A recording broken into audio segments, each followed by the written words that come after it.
How's it going? This is video number 3. Hoping my camera doesn't fall over. Well, it's my phone. I use my cell phone for my video. So far, I think the video looks pretty good. I like the lighting.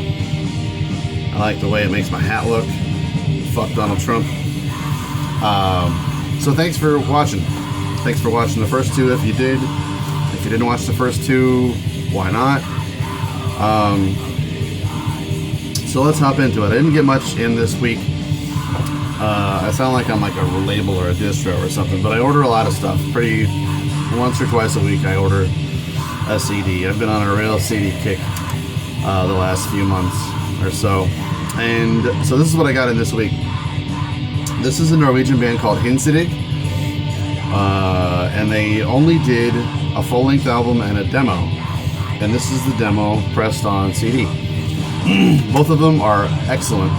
Norwegian black metal, maybe kind of like Burzum-ish, maybe a little bit more like Old Man's Child, kind of like Old Dimmy Borger, but it's really good.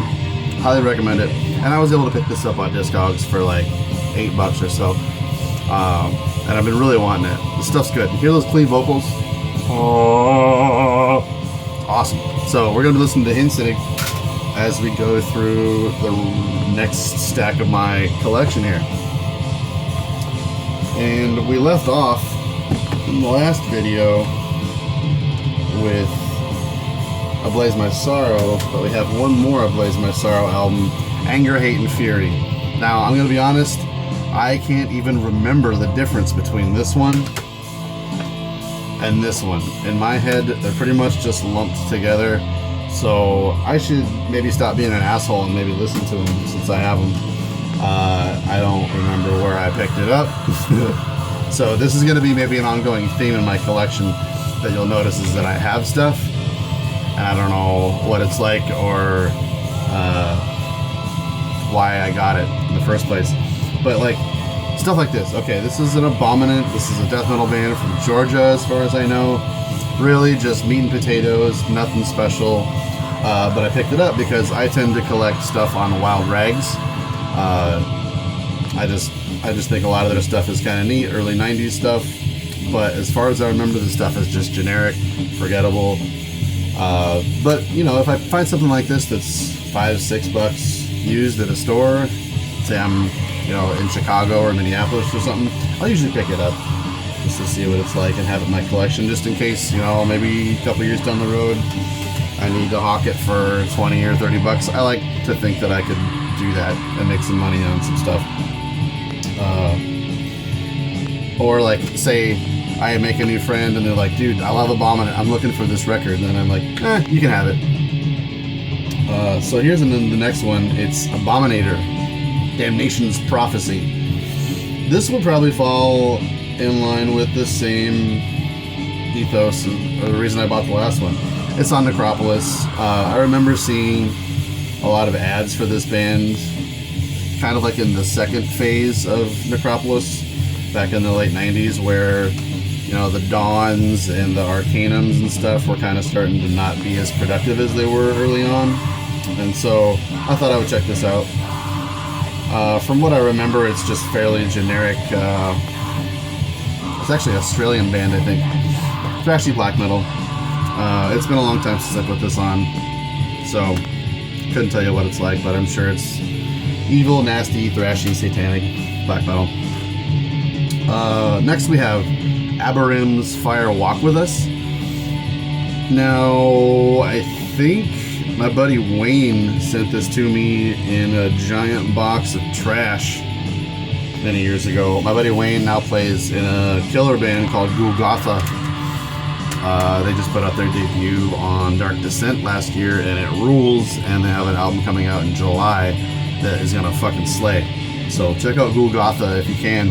But so I might reference Wayne quite a lot because he and I go back so many years, and I don't really know anybody else who's as much of a metal nerd as Wayne is.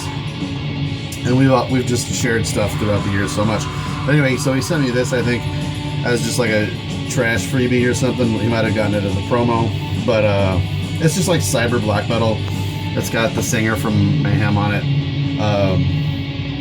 The only thing I can tell you about this band, as far as I'm concerned, is they did a song called Kali Yuga Bazaar, and I think that's on their first record. I don't think it's on this one, but that song, it's really, there's no similarity to metal whatsoever with it, but it's a really cool song. Kali Yuga Bazaar by Abruptum. But it's been a long time since I listened to this anyways. I just have it to have it. Next we're getting into Abruptum. A band that I wish I listened to more often. So we'll just kind of plow through these. This is a bootleg called 666. I think this is, yeah, it's a collection of demos. It's got an Evil EP from 92, demo number 1, demo number 2. It's been forever since I've even played this. Just check out how nondescript it is. Totally shit bootleg. There's not even a cover on it. So, yeah. I don't know where I got that.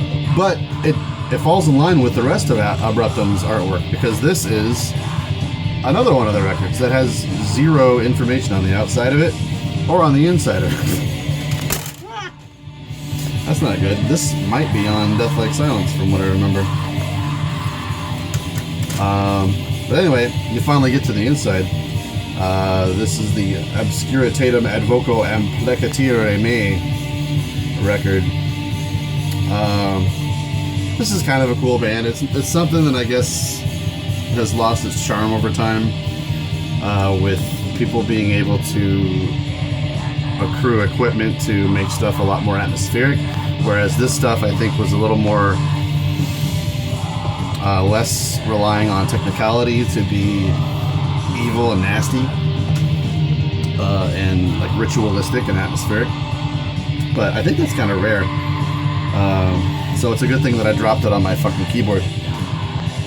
Glad you were here to witness that moment for me. So this is the next one. I'm going to speak Latin here. In umbra malicate, you know, whatever. The gold one. Here's how I remember them. The black one, the gold one, the red one, and then Evil Genius. That's how you keep track of Abruptum's discography. Anyways, I couldn't tell you what the difference is between any of these albums because it's been so long since I listened to them. I think I want to say I remember liking one of these two the most, but I imagine this is kind of a rare version too. This is on Death Like Silence, Anti-Mosh 009, but I don't think that's actually a legit Death Like Silence imprint, because I think Voices of Wonder started reissuing the Death Like Silence stuff after all the bullshit went down with Oystein. But this one has Evil on guitars and It on vocals and violin and Torture. I remember this picture being used in a Necropolis catalog where they would talk about their future releases, like what was coming out.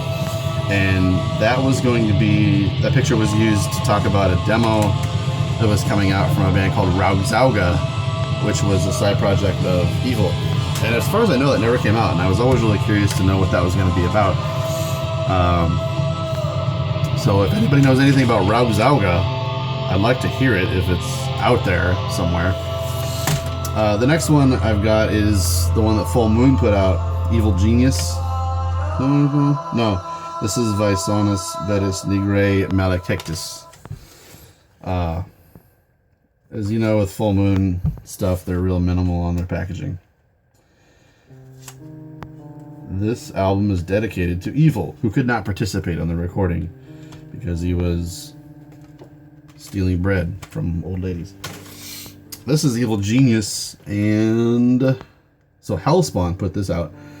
Hellspawn Records, I believe, was run by David Parland, who was in Dark Funeral and was the only good thing about Dark Funeral.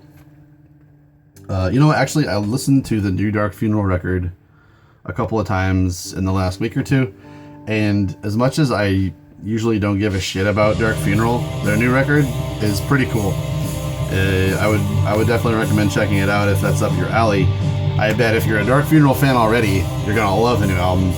But yeah, the new one, it didn't really bore me as much as most of their stuff does. I just find it to be like really one-dimensional and a little too watered down as far as black metal goes. There's plenty of other bands doing that just a little bit better than Dark Funeral are. Anyway, so, you know, band pictures. This is kind of an infamous shitty band picture. I bet they had them made at Norwegian Kmart or something. Oh wait, I think these guys were from Sweden, yeah.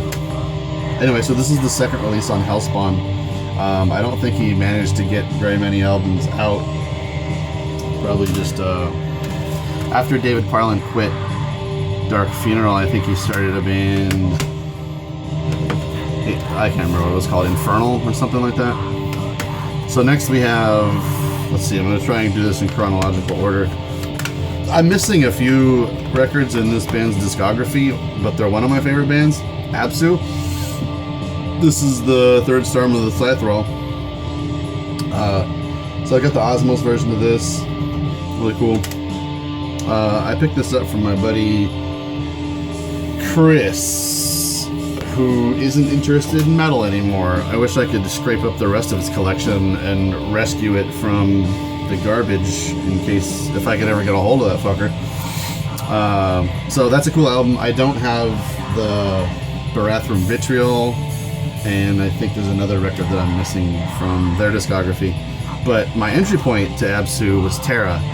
I had heard a couple of those earlier records, and then I remember I was at Metal Fest 99, I think, and I saw Terra had just come out. Actually, I think this came out in 2000, so it would have been probably Metal Fest 2000. Anyway, I picked this up on a whim, and it's always floored me. This album is one of the greatest US black metal records to have ever come out. And let me show you something.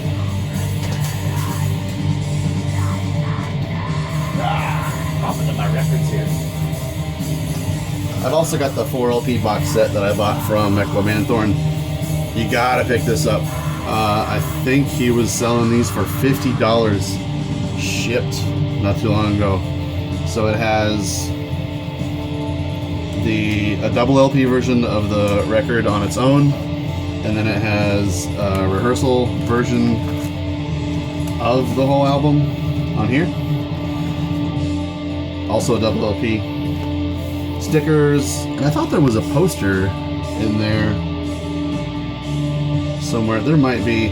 It's been a while since I dug around in here, but yeah, that record, god damn it, this record is so fucking amazing. Pillars of Mercy, damn, amazing song. I'm gonna see Absu this summer in July at Metal Threat Festival with Inquisition and the Ruins of Beverast and Drowned, and those 4 bands are the ones that I'm most looking forward to seeing at that festival. The next one that came out, I think, was this one, and usually I'm not too crazy about these collections and rares and B-sides and live stuff, but this is a really great thing to have because listening to Absu do a cover of a thrash band is like right where it's at for me. They do a cover of a Possessed song from the Swing of the Axe. Yeah, they do. So they do Death Crush, they do Swing of the Axe, they do Transylvania, and then Bestial Invasion. And I think like those 4 covers just make this thing worth owning on its own. It's got some typical Osmos packaging on it, but yeah, that's a good thing to have. After that, they did a little EP, In the Eyes of Eildenach. It's a little 4-song thing with a great song, Never Blow Out the Eastern Candle. Song rules. And then, like, the band just kind of went on a weird hiatus. Nobody really knew what was going on with them. The 2 main guys left. They were a 3-piece, and then it was just Proscriptor, who is, I guess, the original first starter of the band. And then, like, 10 years went by, and I had pretty much all but considered Absu to be done for. I didn't know how there was any way Proscriptor could put together the band and even compete with Terra. But they completely reinvented themselves and put out this killer album, which I am able to let this one exist separately from Terra. They're both killer, and I don't feel like it has to be like a competition between which one is the best. But god damn, this album is so good. So my CD's skipping. Anyway, so yeah, this record is fucking amazing. Amazing for a comeback record of all things. And then they did another record right after it, also called Absu. And you know what? I listened to it 3 or 4 times or so, and I just want to listen to this one all the time. So they're doing another record, and I'm hoping that they can kind of change the formula, give me something new to consume with them. But I'm looking forward to seeing them live. I can't wait for that Metal Threat Festival in July, even though I fucking hate Chicago and I'm not really a big fan of Reggie's, but I've been dying to see Ruins of Everast live for many, many years now. So that's my pile for today, even though I'm probably going to do like 3 or 4 more of these videos today, and I could probably just go over there and no, we're going to cut this one off right here. So this is the conclusion of number 3 update. Join me in the future and on Instagram and in hell.